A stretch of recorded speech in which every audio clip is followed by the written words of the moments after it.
Oi, galerinha, você já sabe quem está aqui.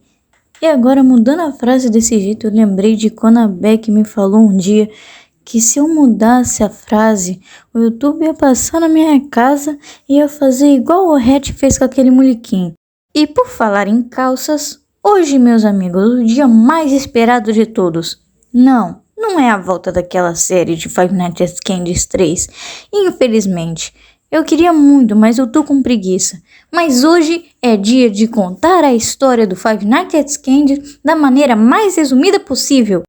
Infelizmente, para minha tristeza, a história começa no Five Nights at Candy's 3, com a Mary. Quem não sabe quem é Mary, pesquisa lá, Five Nights at Candy's 3, sou a Rainy Star e você vai saber quem é Mary. Ou é só você continuar vendo isso aqui, é muito mais fácil. A história, não o jogo em si, começa quando a Mary presencia o pior momento que uma criança pode presenciar na vida. 2 assassinatos. Eles estão no minigame que eu tô mostrando agora, que é quando a Mary vai brincar de pique-esconde com o Hatch e ela acaba entrando numa sala proibida porque ela não tem lugar para entrar. E ela se esconde no armário, como vocês viram. E o famoso Puppeter, o controlador do Vinny, a marionete que tá ali na mesa, entra naquela sala todo pistola falando que o Hatch não podia estar ali porque ele tinha bebido e o show ia começar. E é aí que a coisa fica louca, porque o Puppeter tava muito pistola e ele tava avisando o Hatch para tirar aquela fantasia e ir embora porque ele tinha bebido. Só que o Hatch queria apresentar aquele show. Então o Puppeter ficou tão pistola que ele acabou enforcando o Hatch. E o Hatch, para tentar se defender, acabou sendo empurrado muito forte pelo Puppeter e acabou batendo a cabeça na mesa, morrendo. Então o Cat entra na sala, mas o Puppeter estava tão nervoso que ele disse que aquilo foi um acidente. O Cat queria ligar para a polícia, mas o Puppeter não estava muito satisfeito com essa ideia. Então, quando o Cat chegou perto do telefone, o Puppeter atacou ele por trás, matando ele também. E adivinha quem foi que ligou para a polícia depois disso? Ele mesmo, minha gente. O próprio Puppeter. Falando que entrou numa sala e encontrou 2 corpos mortos. Mas a Mary tinha se mudado e conforme o tempo foi passando, ela foi esquecendo isso. Só que no subconsciente dela ainda tinha algumas lembranças e isso assombrava ela, fazendo ela ter pesadelos à noite. Por isso o consciente dela se manifestou em Cat Origami e levou ela para o seu quarto antigo. Conforme o desenrolar dos minigames, o quarto dela vai aumentando. Por quê? Porque ela está começando a lembrar. E o grande plot twist do FNAC 3... Essas mensagens que apareceram no começo do jogo e nessa hora quando ela lembra, foram faladas por um psicólogo. Muito antes, mas muito antes mesmo de contar essa história, eu pensei que quem falava essas mensagens era o Cat Origami. Mas, apesar dela ter recebido ajuda, ela continuava com medo do Puppeter. E a sua consciência fez com que ele se manifestasse no Vinny e continuasse colocando medo para ela. Mas beleza, história contada, até aí tudo bem. Até no Five Nights at Candy's 2 aparecia esse minigame. O fato desse minigame se passar antes dos eventos do Five Nights at Candy's 3 é mentira. Nesse aí, a Mary tá mais crescida. Nesse aí é o quê? A Mary se perde e acaba num show de 2 animatronics muito familiares. Sim, Hatch e Cat. Só que esses são os robôs mesmo, não 2 caras na fantasia. Só que o Hatch, quando um garoto chega perto, faz uma coisa bem...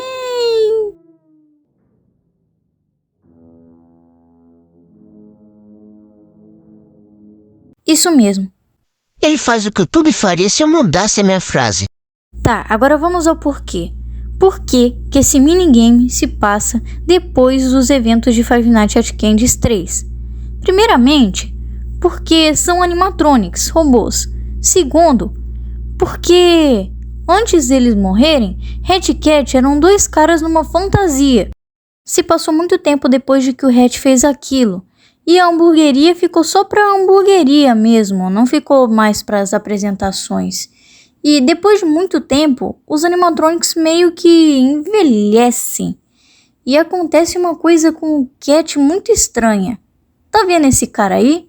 Vocês já vão descobrir quem ele é. O Cat encontra uma criancinha perdida chorando.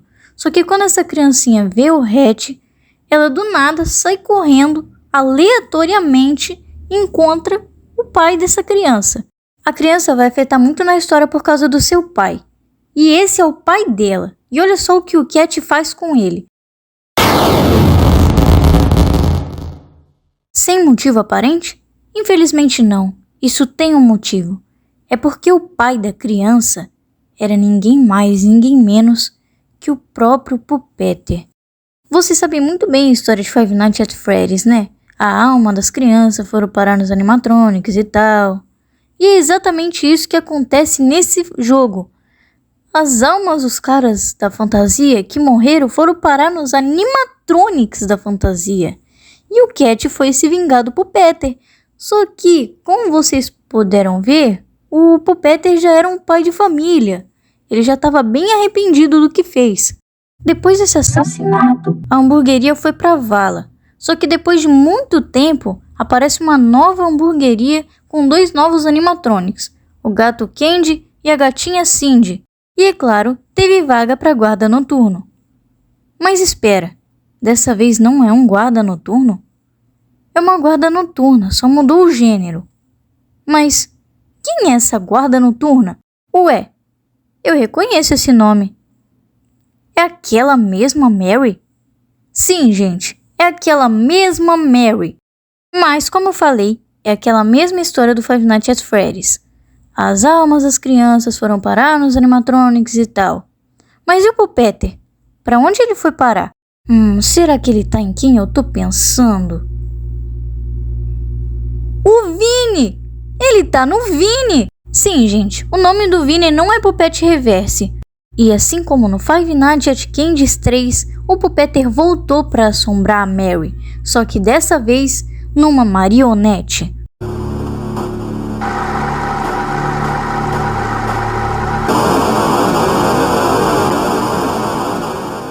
E adivinha, essa hamburgueria foi pra vala também. E foi para uma outra hamburgueria com uma vaga para guarda noturno também. E também é a Mary que vai estar lá. É isso. Se o criador tivesse se aprofundado mais e lançado o 4º jogo da franquia, eu ia falar mais coisa. Só que como ele não lançou, eu não vou falar mais nada.